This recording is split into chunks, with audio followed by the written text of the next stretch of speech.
Boo. Yeah, I'm excited to get into part two. So I will get back to you here. Let me start with the music for you have. The second story we have is 4th of July Haunted House. It was a 4th of July, and my mom, my dad, myself, and my brother Evan all decided to go to my mom's friend's house. When we got there, one of Evan's friends named Gage told us that their house was haunted. I kind of believed him, but I didn't want to take the risk of it not being haunted. I had to prove it. We went upstairs to investigate while our parents were outside watching the fireworks. All of a sudden, the lights behind me started flickering. None of the other kids were behind me. They were all ahead of me. I quickly went up the stairs, terrified with all the others.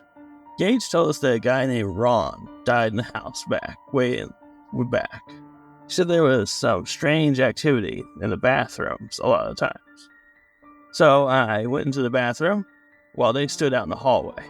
I turned to face them, and my shirt got pulled on 3 times. I ran out of the bathroom and stood there and looked in, and no one was in there. Then Gage told us more about this ghost, and that this Ron supposedly died in what is now his sister's room. We all went in there, and you get a sick feeling inside of you when you're standing there. I sat on the bed while my brother and his friend Gage went in the closet. Once they sat in the closet, and we all heard talking coming from somewhere. I asked them if they were talking, and they said they weren't. They came out of the closet, and Gage told us to look through the TV.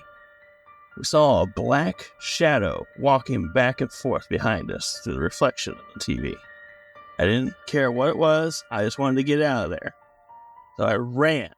They all came running down next, but Evan got stuck in some covers and finally was able to crawl out. Finally, our family was calling to us to come outside to watch the fireworks.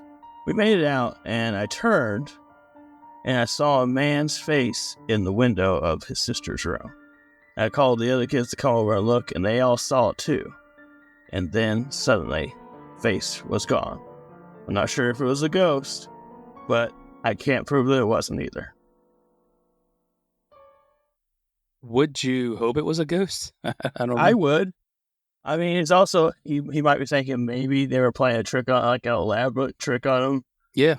Yeah, this was another one of those ones that I knew was, you know, it's definitely written from a kid's perspective. So it's like, kind of like he's scared and he's recounting the story after having freshly been scared from this. What I like about it, though, is got like all the elements of a prank. Yeah. Part of it is like, yeah, this might be a prank being pulled on him. You know, the whole, the kid setting them up to look through the screen and there's someone behind them walking around or something. But at the same time, it could be a ghost, and that would be pretty terrifying. Something tugged on his shirt. Also, what I like about this story and the previous story is they're both kind of goofy and weird. My last story, though, going to be a completely different ball game when I'm done. But anyway, this one, though, I thought was a lot of fun. It is a classic ghost story. You know, something in the reflection, you're tugging on your shirt, the lights flickering, and then the face in the window. Love that. It's interesting because it is a kid, but it's obviously this kind of paranormal activity, we'll call it. It's not just happening to kids. But the fact that it is a kid, you know that it had to be terrifying. I do wonder if he was set up, though. I'm not going to lie. He does seem like he was. And I think that would be, you know, a pretty classic prank to play on, like someone coming to visit your area. And it's like, all right, I'm going to mess with this kid. We're going to make it seem like there's ghosts. But at the same time, either way, as long as no harm came to them, this is a great night. This 4th of July, you might have a ghost you're looking at. I can't imagine a funner experience.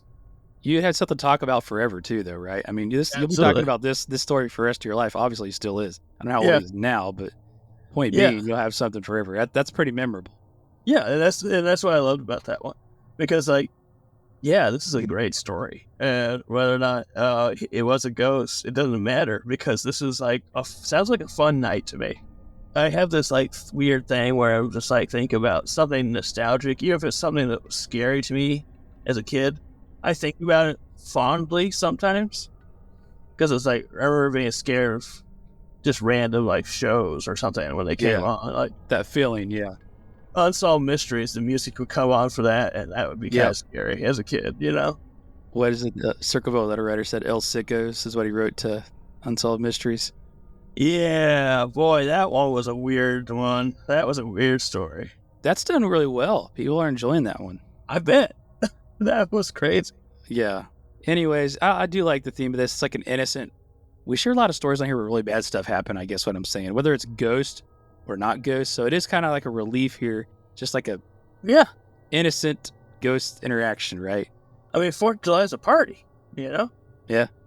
So we share the crazy stuff because it's more entertaining, but there has to be more stories like this versus the crazy, though. Yeah. And so, like, when I read these, I was like, you know, this feels fun. Yeah. It's different. But this last story I'm real excited about because it's, I want to say more, it's real. It's very real. And, you know, there's some very interesting emotions. And I did a lot of extra research on this one because it's so interesting. So you're really into it. I'm excited then. Yeah, that one's going to be really good. But anyway, I like this story. I think, this kid is definitely getting a prank played on him. But either way, he may have saw a ghost that night. Everybody watching this wants to know, where the hell is your mic? Does it sound weird? No, I just don't know where it is. I see a mic arm, but I don't see no mic. Yeah, so it's like, oh, shoot. It's right up there, God. It's up and forward. I forgot there's like this little extra ring around it while I was reaching up to it. Yeah, Luke breaks all of the proper mic form etiquette with using it, but it's all right. Yeah, I like it. Somebody asked me once if because they couldn't see the mic, if your headset was the thing. I said, no, he's got a mic. It does have this like thing on there, but it's off. I like to keep it up and out of my face, kind of thing. And people are laughing in the chat here. They enjoyed, I guess, that side note. That's what we do on this show. We go off on random things.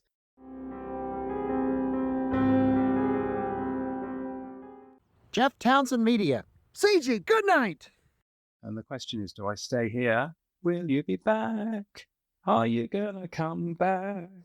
Will you be back? Are you coming back?